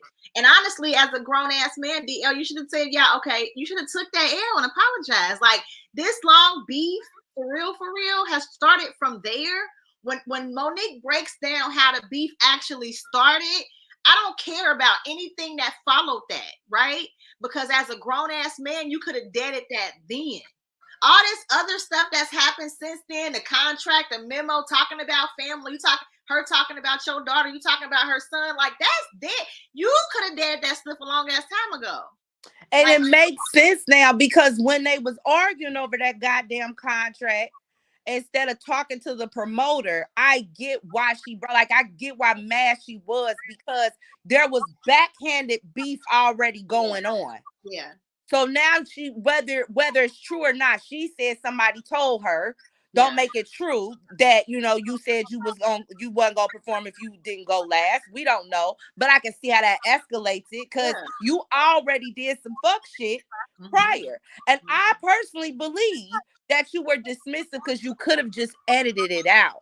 Yeah. And you could have took that L. You could have said, you know what, Mo, you right. That is disrespectful. My bad. It was a little blanter. I get it. I'm sorry. I ain't mean to do that. And kept it moving. Like, because you can honestly admit that question is inappropriate. Like, as a grown-ass man, stand 10 toes down, you wouldn't want no one asking your wife something inappropriate like that. What if she would have said to DL Hughley wife, would you rather DL Hughley cheat on you with Gabrielle Union or knowing that there's been a history of an affair on top of that? How disrespectful that would have been as a question to his wife. So, like, he could miss me with that. But it also showed to me that I don't think he has good, like, conflict resolution or de-escalation skills per his responses. Like, just look how harsh his response was to that. I could bet you he responded that way. It's the radio and the memo. That's what she mentioned. Where the beef started, dude. Where it started. She let us know and broke it down where it started. She gave us the questions to where it should eliminate everything else, where you can just be like, damn. You know what I'm saying? But you was mad. You talking about her and her greasy ass husband, and you talking about her Wade and Captain Crunch, and like you saying she an effing liar. Like, you was just like, dang, dude, for real. I said this on TikTok. DL talking about Monique not being able to tell jokes, when I personally, and I'm gonna let y'all put in the comment, I don't know a DL Hughley stand-up that's memorable, and I have watched them, and I can't think of one. I can't think of a Def Comedy Jam joke that stood out, or a Comic View joke. I don't even recall me going to school or restating shit he said on King Comedy. But I remember Milk and Cookies and all the motherfuckers and jumping on my goddamn couch. And I can give you some Bernie. Hell, I could even give you when Steve said if it was us on that Titanic, we'd be knocking shit over. And but what I cannot do, I could do Cedric, I wish a motherfucker would, but I cannot give you a memorable DL Hughley joke. And that is sincere. It's not even trying to be funny. I can't. I didn't even know. I can't. It's not memorable for me. And on top of that, so we got one. We got one in the arsenal. Somebody said going home. Perfect. But not Kings of Comedy. Okay, but going home. Okay, cool. One. I can't also tell you nothing about that Hughley show. I can't tell you if it's streamed on Netflix or Tubi. You know what? I don't remember shit about that goddamn show. We're gonna need to do some research, y'all. It is the battle of the comedians. It is the battle of the funnies. But just think about it, y'all. Like, I don't even think we got to do no research and go that goddamn hard. Y'all mad at Kevin Hart right now. But let's not act like people wasn't going around yelling out pineapples and all right. Mm-hmm. Let's not act like you don't know some of the comedians of like real catchphrases that was like culturally impactful or episodes. Like, we ain't gonna sit here and say SteveHarvey show wasn't good. Yeah. You know what I'm saying? Like, we're not gonna go over the top. But DL out of them is the weakest one. I was thinking about all the sitcoms I used to watch growing up, back when sitcoms was something. You know, definitely watch the SteveHarvey show. Definitely watch Hang with Mr. Cooper. Watch the Bernie Mac show. Watch the Parkers. Ain't fucking around on them Parkers, bro. I was trying to think about the comedians whose shows I did watch, and I was like family shows. All right, the Coopers, SteveHarvey. I watched My Wife and Kids, the Cosby Show. Love that show. I was like, but I didn't watch the Hughleys. We didn't watch the Hughleys. I knew it came on though, but I don't know why I didn't watch it. We didn't run the screen to watch it. Neither did we do Cedric's show, and that's just the reality of things. So my whole thing is, I watched Sinbad. I don't know if y'all watched. Sinbad was great, but I watched the Sinbad TV show. I watched that show. Like I watched most of these shows, y'all. I did watch, but for some reason, I can't tell you a D.L. Hughley movie without just the brothers. The brothers is the one I know. Yeah, off the top of my head, like something that I'm like, okay, a good movie I remember with D.L. Hughley in it. The brothers. Yeah, but he has to have the other people. Like, you know, you got all them fine ass men. So all I'm saying is, when you do a clapback, your clapback can't be an insult in a reverse to yourself. Karma, you got to finish it, because DL's character was not one of the fine-ass men. He was like the little husband that was funny, but the little husband who wasn't getting no head. Right. And he was funny. He did have some funny moments. He had comedic relief, but that's all DL is to be, as a political commentator with comedic relief. But he's not that strong of a comedian. Yeah. He ain't never been in nobody's top 3. And that's just fucking that. So you calling the tea kettle black, whether you like Monique comedy or stand-up or whatever, D.L. Hughley realistically cannot hold a candle to her goddamn resume. And he's the weakest one out of the bunch. In their era, he is one of the weakest ones out of the bunch when you stand up. And we happy for you, and we give you respect, dude, because you have taken, you know, that and made, you know, a world for yourself and got you a fan base and got you a show. I'm not hating on that, because, you know, we trying to survive out here. So being that you weren't one of the greatest, because like Bernie Mac, bro, like Bernie was the king, and he has not been top yet. So the DL ain't even topping some more than the rest of them. Okay. Not Melody Camacho or none of them, in my opinion. In my opinion, DL Hughley is one of the weakest comics in their era. I mean, it's a lot of people that didn't make it to where they should have. You know, like when they did, like Lunel. Lunel should have made it when they made it. She should have been right there with them. But she was in their era. So everybody that was on the Def Comedy Jams that took off, he is the weakest fucking one. The fact that he took off before Lunel. Like Lunel is starting to get her flowers now a little bit more. But how did you make it above some of these other people that was just like funnier? So again, DL, I've got respect for you, but you kind of slid in. You had me fucked up with that. The worst Netflix. Wait a minute, because you can't hold a candle to her, though. Even if that Netflix special was bad, and it was.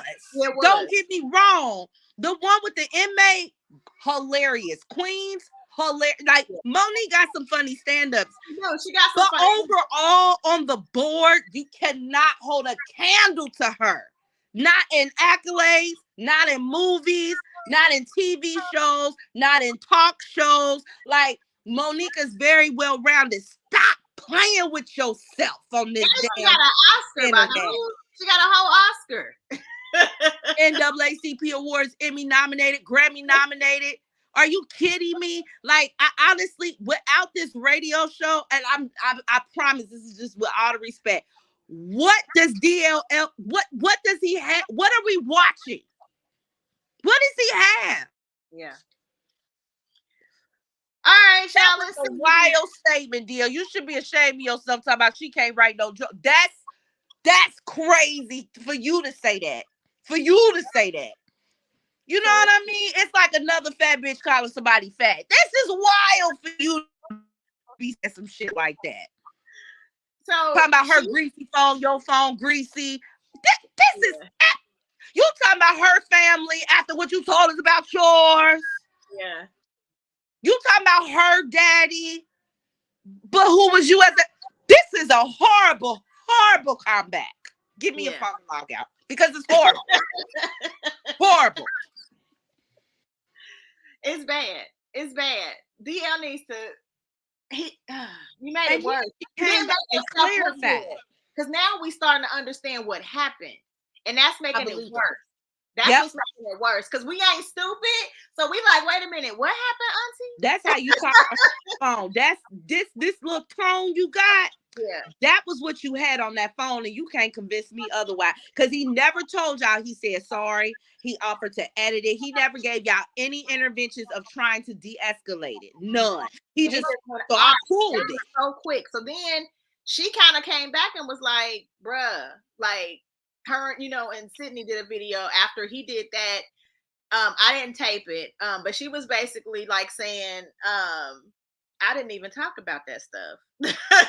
And you go in here with that, you know what I'm saying? And how she apologized and all that shit. Like, she just kind of was like, bruh, like, you doing the most. For real. I kind of took it like they were just saying you doing the most. So then he comes too. So then he came back again with another one. So let me show y'all that. He was unhinged. Like, DL? Uncle? Oh, wait, it didn't do it. Oh, wait, I'm sorry. Yeah, that's a picture. Wait. It said it's playing. I might not have it. Hold on.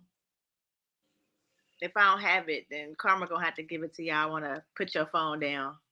Yeah, I mean, y'all, it was so cringy. Like, this one was cringy as well. He talked about her phone being greasy. He called her another fat face on liar. He talked about her Netflix special, but again, only one person in the comments can remember one. It was cringy. It was unnecessary, and again, to me, speaks. Like I told y'all on TikTok, that man hangs around liars. He hangs around them, and we all know that your core values and essence of who you are is gonna reflect in your friendships. Yeah. Your triggers or whatever is liars, you don't hang with them. If your triggers or whatever is more conservatives, you don't hang with the liberals. Like, whatever your true core essence or whatever, that's gonna be reflected in your group. That doesn't mean y'all don't have a different thought process on how to get somewhere, but you're gonna have the same ethics. Steve a liar. Steve has been labeled difficult. Steve has. He's been the villain that y'all keep saying Monique has. Steve has had all these stories.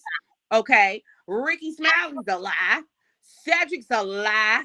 So to me, you hang with liars that also help perpetrate her being difficult. Now, mind you, all of y'all went on tour with her. Y'all went on the Kings and the Queens tour. Y'all have worked with her in proximity with Def Comedy Jam, with Comic View. I believe D.L. Hughley and Monique may have did a quick appearance with Soul Plane together. None of y'all said she was difficult. None of y'all. Y'all had already been working in that industry together prior to that black box. And then all of a sudden, she's the most difficult. He even said in his video, I should say yes to drugs before I say yes to Monique. I should have said yes to drugs and no to Monique. That's a wild ass statement. Like, the disrespect is unhinged at this point for what she said on there. I think Sydney should beat your ass at this point, but I know they going to Jesus and love and sweet babies route. Yeah. But you, at this point, by his actions, I cannot be convinced that he is just as bad as the counterparts he hangs with. He also used to say he knew about that Bill Cosby shit, but never said anything. He's a not saying anything ass nigga. He like to watch shit happen unless it directly impacts him. He doesn't seem like he's done enough growth. And the stories he told us about that deceased child and his daughter was extremely traumatizing, and it don't seem like he's grown a whole bunch from what I am seeing now. Especially the way he just responded was out of order. It's been out of order for a long time now. And even the way you handled the contract dispute, you and your team, management, UTA, could have simply released a statement that said we were in good contract. This is what we were proposed to. We apologize for any confusion, but it is best that Unique and her team deal with that with a promoter. You didn't want to. You wanted to cut her neck. You wanted to yell her and make her difficult. You wanted to go back and forth with her. She triggers the fuck out of you because she's telling the goddamn truth. Just like comments and comment sections, and everybody can say something positive and one person say something negative and you fixate on it, that's a trigger. It's something that they said that you find true, or you wouldn't be going down this rabbit hole. It tear you up. Something about it. Maybe a subconscious thought. You may thought you was a fat ass, ugly ass, raggedy bitch. And now she telling you you a fat ass, raggedy ass bitch, and got you sit up here typing her back. But it's something triggering about this situation for him. And he needs to go and find the quickest licensed therapist. Yep, I'm with you. So we got another video. Do you want me to show that Stephen A. Smith decided to make a statement? Brick from General Hospital. To Monique. We'll watch that for a sec. Brilliant. She's an Oscar winner. She's sensational. What she did in Precious, her phenomenal acting career, her comedic genius. Monique, I don't know if anybody said this to you, but I'm going to say this to you, and I'm going to say it to you out of love. You always say sisters or brothers when you're talking to black people. Well, this is a brother talking to you, Monique. You look very bitter. You look like the light has been stripped from you. I don't know what happened. I'm not going to call you a liar or anything like that. I don't know. I never asked SteveHarvey or Kevin Hart or anybody or Tyler Perry or Oprah Winfrey and all of this other stuff. I never asked. I don't know. But I know that you're telling stories about Oprah. I'm not saying false stories. I don't know. But you're telling one thing about Oprah. You're telling another thing about Tyler Perry. Tyler Perry leaves you a voice message reportedly, and you're airing the message. Well, how can somebody feel comfortable enough ever talking to you if they think that their messages are going to be disseminated to the masses when it was supposed to be a private conversation? You talked about Kevin Hart and how you were supposed, he said, "I love you, sister. We'll talk in 2 weeks." And then after that, you never heard from him again. Okay.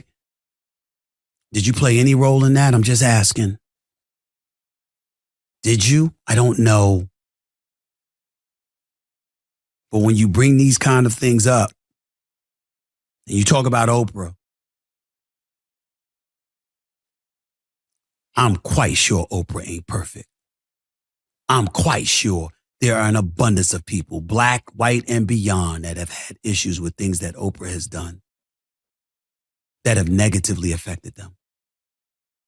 But we all know how much positive Oprah generated for so many of us, because she showed us the way in so many ways about how to excel in this industry and in life.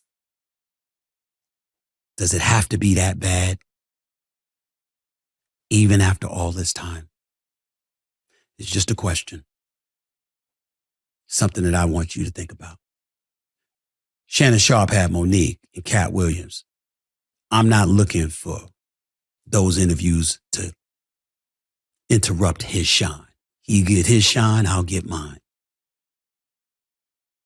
But that's my dude. And if he comes across as doing something wrong or doing something that people feel that I should be compelled to comment on, that's why I chose to comment. That's my position. I hope y'all can understand and respect it. And if you don't, you don't. But you know where to find me. On General Hospital, y'all. Y'all can with, you know, the soaps your grandma and them used to watch, and your mama and they would tell you to be quiet because they stories. He is on General Hospital. If you're looking for bricks, that's where he is. Now, I didn't know General Hospital was still airing. I found that out before the podcast and looked it up and had a good kiki in the group chat. So if you're looking for Brick, he will be on General Hospital. Okay. What the hell is he talking about? I don't care. What is he talking about? I don't care. He said, I don't know what's going on, but I'm a comment. Yeah, like that's what he said. He said nothing. He repeated how he received what she said. Like he gave us a recap of what she said, and he said he don't know nothing, and that's it. I'll be honest, Oprah ain't teach me a damn thing. Y'all gotta understand. I'm 34. And he also said, "Don't talk about Oprah." That's what he said. I'm gonna be honest. I'm 34. Oprah ain't teach me a damn thing. Oprah is my mama. My mama ran to the screen for Oprah at 3-4 o'clock. I thought she was born. I was a kid. I didn't like Oprah. I know Oprah is Miss Sophia. That's when I started like. I don't have a connection to Oprah. Oprah didn't cross generations for me, like as an impact, like a Tina Turner or Angela Bassett. She didn't cross that line for me. Oprah ain't teach me a damn thing. I have never. Oprah. My granny watched nothing she said. I was watching Beetlejuice in the other room. You know what? And to be honest, Iyanla Vanzant gave me more impactful information. Iyanla Vanzant, like her or not. Our Oprah is Iyanla Vanzant. I love Iyanla Vanzant. I would watch her seasons and be crying and shit. I'm up here trying to put my face in the ground in the hole and scream and shit. Like I thought that shit was that was Oprah groundbreaking. That was Oprah for some people. They used to watch Oprah. Oprah was it. Like when Fix My Life first aired, we was watching that every Saturday night. We was stopping on Saturdays to watch Fix My Life. So that's our Oprah. Yeah, like I mean, and as I've gotten older, you know, some people like Iyanla, some don't. But what I can truly say is I tuned in more for Iyanla than I have ever did for Oprah, ever. Oprah does nothing for my spirit. I understand Oprah for the industry as far as Oprah, like magazine and Oprah talk show and how this money. I understand what you mean as far as that. But I mean, like, as far as deep and influence my mind, because people used to like Oprah Winfrey's show. That was like a big deal. That was a big deal. We didn't watch Oprah's show. I watched Price is Right more than I watched Oprah. Yeah, I like Oprah to watch. I watched Jerry Springer. I like Jerry Springer. That's what I was gonna say. Okay, I watched Ricky Lake. Right, but I watched Jerry Springer before Jerry Springer turned into Jerry. Jerry used to have a real show, y'all. I don't remember that. I remember the mess. I remember because he had black people fighting the KKK. They were scrapping, and I was like, beat them. Like I was a kid watching Jerry. Jerry always had some mess on there. I was watching Ricky Lake. I watched, but Oprah never did it. Had a talk show. I watched Tempest show. Yeah, Oprah never was a thing for me, and certain interviews I didn't see till years later. Oprah was never that girl. Raphael, Jenny Jones, Maury, Jerry Springer. Hell, Montel. I even watched Montel, but I didn't tune in for Oprah. I didn't line up around the corner for them goddamn cars that she made y'all pay the taxes on. I wasn't on Oprah in that goddamn school that's now shut down. I wasn't on Oprah protecting all them predators. Everybody she gave y'all that was white ended up having a cult or something else. By the time I would have started watching Oprah, internet was out. And I was able to see the clips of whatever they was talking about on the Oprah show. So like when Oprah interviewed Beyonce and Destiny's Child, I was able to go to YouTube and say Beyonce Destiny's Child on Oprah. Like I didn't watch it live. I never watched Oprah. No, Oprah was never, she's not, when I became aware of Oprah, she never sat right in my spirit. That school never sat right. Her coming on the internet with The Rock asking us for billions of dollars don't sound right. Oprah's never sat right with me ever, and nobody ever said nothing to her. Felt like being like, oh, Oprah kind of cool until I saw her do the Legends Ball. You know what? I didn't like Oprah because she didn't interview rappers. Before I knew that she personally didn't interview rappers. Okay. And I'm an era of hip hop. Yeah. I'm a seed of hip hop. Yeah. I'm one generation behind it starting, maybe two. It ain't old. Right. So you ain't got Ludacris and them on. This album slap. He's on the show Crash, and I found out years later that not only did you make him uncomfortable, you cut out his response to you when she told him that she don't like his music. Bitch, what the fuck that got to do with the movie? See, that's what I'm saying. Her little bougie classes ass, like she didn't grow up poor in a bucket somewhere. I never liked Oprah. Never. She acts so elitist and disconnected. Like I said, like you probably wasn't shitting in a bucket in the back of a woods because you ain't had no damn plumbing. Poor. Mm-hmm. I don't like hip hop. Next thing you know, you sitting on the stoop with Jay-Z. Get the fuck out of here. I don't like her. That pissed me off so bad about Oprah. Open up doors. Close them, bitch. Close them. Close them. Close the goddamn door. We don't care. She's not a pillar for us. So I ain't gonna never get into celebrity status. I done pissed off. I won't even be able to step foot on. You hear me? They probably gonna cut my Love and Marriage Huntsville fucking subscription. Oh man. Fucker. Can't stand her ass. I do that. That's one celebrity that just absolutely she gets on my nerves. You hear me? And I believe she blackballing Taraji as we speak. She talks about them trailers. Taraji ain't gonna. I don't like that. And if that's what the year of exposure means, it's time to get that type of attitude out where you really think you are God and you can ruin people's lives because they don't want to kiss your ass. Like, you got to get out of here. Because that's honestly what it sounds like is happening. Because she got that man locked up somewhere. Y'all ain't seen Stedman in years. He probably gone. Listen, where is that man? Y'all ain't seen Stedman getting a Starbucks cup, grabbing a biscuit, nothing. Is he alive? All I know is anybody do a wellness check? Put your extra protection around Fantasia. Okay. Girl, my prayers is up for Stedman at this point because where's he at? And Danielle too. We don't want Oprah taking them on their wings. They're not. Listen, ain't nothing gonna happen to them because they're gonna say that everything is Taraji's fault and it was a trickle down effect because Taraji led the charge. Taraji's selling a children's book. Trust me. What Vernell say? He in the guest room chilling. So you think you ain't seen him at a Publix or nothing? Okay. Hopefully she got checks for this new movie. But all right, we're gonna wrap this show up, y'all. We got one more topic to go. Super Bowl. Are you guys going to the Usher concert? Because that's what it is. It's the Usher concert. And he got 2 extra whole minutes. Yes. Now listen, y'all. Coming on this Sunday. Are you guys going? Listen, y'all. Why they reporting that Alicia Keys is gonna be howling at the Super Bowl? They said Alicia Keys is confirmed. I don't know if that's true. I don't know. But Alicia Keys boy, I did see for me. The people over at Gossip said that Usher did confirm that Little John and Luda will be there to do it again.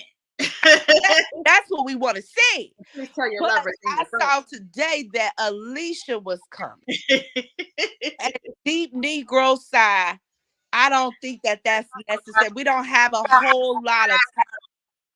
I'd rather you go get Justin Bieber. I'd rather you go get Justin for the white people. I'd rather you go get Justin. You could take Alicia off. You could take Alicia off. You could take Alicia off. Alicia's live performances, I'm not even trying to be funny, hasn't been good in some time. Her voice hasn't sounded good in a while to me. Yeah. Yeah, I haven't take her off. Yeah. I mean, my boo, we'll see, I guess. No, that's not necessary. I'm honestly okay with Usher doing a whole bunch of just Usher songs. He ain't got to have a whole bunch of features. He got enough of stuff by himself. Like, I need Confessions. I need the My Way whole album.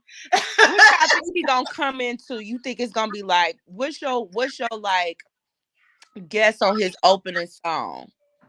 Like, I think it's either oh my God. When he on that? Oh my. He on it too, right? I feel like that's either gonna be an opener or closer. Yeah. Oh my God. See, I was thinking will.i.am is gonna be there, but I was like, well, I think he might pull him out at the end if it is. Oh my God, sounds like an opener or closer. Yeah. But I'm gonna say it's either gonna be Peace Up, A-Town Down. Yeah. Or Oh My God. I feel like Oh My God and are like big ones. Either openers or closers, however he want to do it. But those are the two I feel. We're gonna see if we right, but I think it's gonna be Oh My God or Now, or it could be Daddy's Home. I like Daddy's Home, but I don't know. Daddy's Home. I can see that in there. So what songs do you think he's gonna like play in the set? Like, which ones are you expecting? That's how we gonna wrap this up. Which ones are you expecting, wanting to hear Super Bowl? What song do you want to hear in the concert, y'all? Because we're going to Usher Sunday. Make Me Wanna. Yes. Wanna leave the one I'm with. I also, it's 7 o'clock. Nice and slow. Yes, nice and slow. I'm also looking for you ain't gotta call. Okay, it's okay, girl. Okay. I'm trying to go through his discography, like in my mind. That was 8701, wasn't it? Anything else? You Got It Bad is probably gonna be a good one. Let It Burn. You remind me of 8701. You remind me of a girl. Remind me. And then I think he should I'm also looking because he got about 15 minutes. He got 2 extra minutes. Yeah. And then we'll move to the Confessions album. Yes. So I feel like we're gonna get we're gonna get Confessions. Superstar better be on there as well. He can't do no sexy songs at the Super Bowl. So Superstar, and then we get to that other album and Reach the Climax, and we might get that song. Then we had the Raymond versus Raymond album. That's Oh My God, right? Yes. Because we're going through the whole discography. I feel like that's like, because he can chop and screw, do 30 seconds each. That one song he had right after, but that's a feature on there. I can't think of it off the top of my head, y'all. I love me some Usher. But this just caught me off guard. But I think that the thing is, I don't know if he's gonna be pulling some features. Yeah, because Love in This Club is a good one. I don't know if you bringing B out and doing a remix or just not, but Love in This Club is a good one to do. But I don't know if he's gonna do some songs he was featured on as well. Like I'm not sure. So we got Love Is Your Friends needs to be done too. Usher got even more songs that is like hits that we ain't even said. So we gonna post this question on our pages for the next 2 days, right? I'm gonna pin it on be the brackets that I be wanting to do. You know how they be doing the brackets about who won, who gonna win. Yeah. Give me the concert, and we gotta figure out. Yes, we're gonna do a prediction post. I want y'all to tell me what songs you think will be included in his Super Bowl set. Right? He probably get like 15 minutes. What song do you think is gonna be in there? I want y'all to comment. We're gonna have the comments going up until Sunday when we watch it, and we can say which ones was in there, what wasn't. So that's gonna be. You gonna have them start the poll and just put the song they think it is, and people vote. Yeah, I'll do that, and I'll do a post directing them to the poll. Yeah, okay. We'll do it like that. on that because I'm gonna be honest, y'all. If it ain't Who Day, I'm not. I don't give a fuck. I'll be waiting until Usher's concert start. I don't care who. I'm so Cincinnati. I don't care. If it ain't the Bengals, I really don't care. So I'll be probably like cleaning up and doing other shit, talking on the phone, and then when the concert come on, that I'm tuning and I'm gonna turn that bitch right back off. Yes. I like the commercials too and the snacks, so I'll be chilling. But I ain't gonna be commercials. Ain't been good in years. I'll be tweeting and I'll be doing other stuff. So commercials ain't been good in years. What was the last Super Bowl good commercial? When that little boy was like, "Stop playing with my Doritos, stop playing with my mama," and he smacked him. That was years ago. So like that was like they have real good commercials in a while. But this Usher rollout is looking pretty good though, because the where is Usher and we had to go look for his ass in the playlist and all of that. This is a really good, fun rollout. Usher fit the game with this one. Yeah, it is. All right, y'all. Go rest. Make sure you guys follow us on all social media platforms. Karma is booming over there on TikTok, y'all. Make sure y'all go over there and help her with everybody that's arguing with her for their Uncle DL. And we will talk to y'all again next Friday. We're still working on another show to review, so just give us a second to roll it out and get it together. But we love you guys, and we thank you for watching. Bye.